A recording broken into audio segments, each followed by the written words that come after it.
A surgeon has told the BBC that NHS Tayside knew for years that their former head of neurosurgery was putting patients at risk, but let him carry on regardless.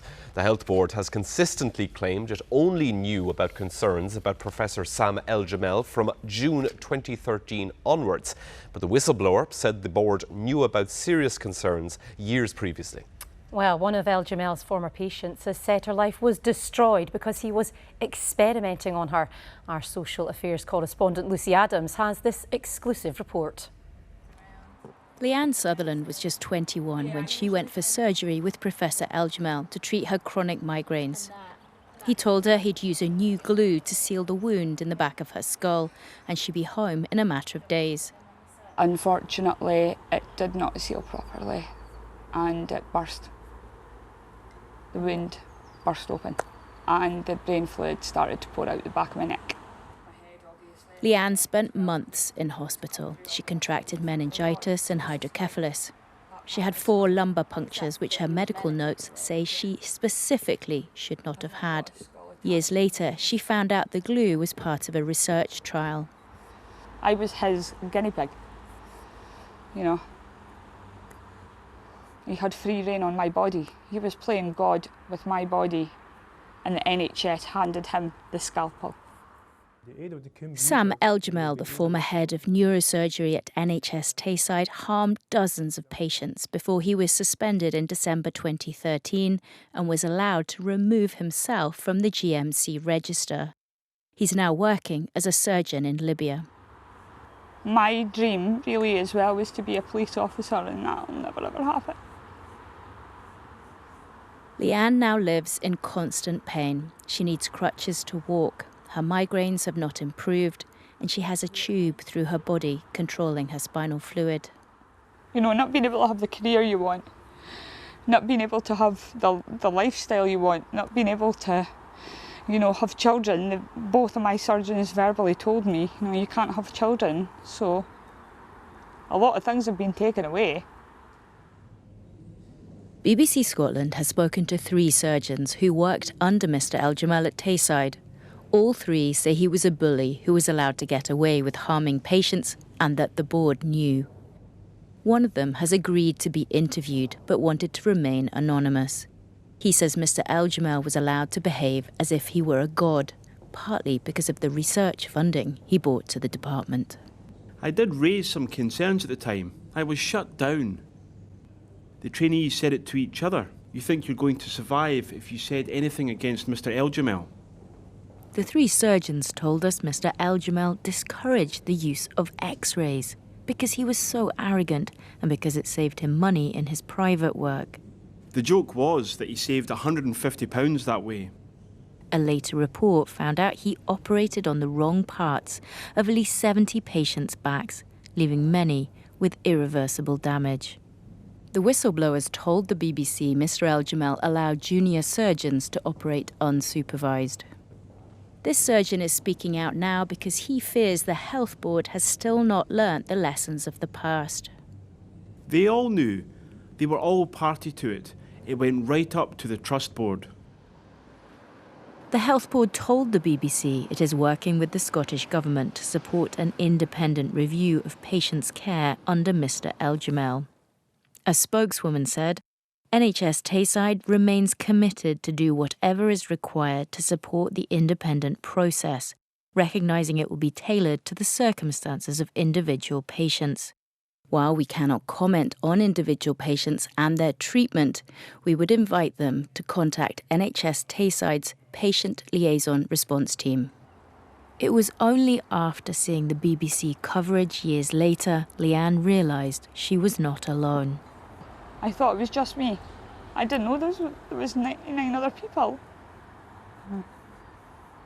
I don't understand how he got to wash the blood off of his hands and go home and the NHS won't take accountability. She's one of 100 patients calling for a public inquiry to find out exactly what harm Eljamel did and why the Health Board let him carry on. Lucy Adams, BBC News. Well, Jules Rose was a patient of Professor Eljamel, and she joins us now from our Edinburgh studio. Thanks indeed, Jules, for coming to speak to us. It was really quite an account there of the impact that this terrible story has had on Leanne's life and the devastating impact it's had. I mean, the impact of what he did on your life. I mean, how has it impacted you, Jules? I've now been diagnosed with PTSD, I suffer trauma, I have absolutely no faith or trust in any healthcare system that I now currently correspond with, and quite frankly, it's a living nightmare every single day.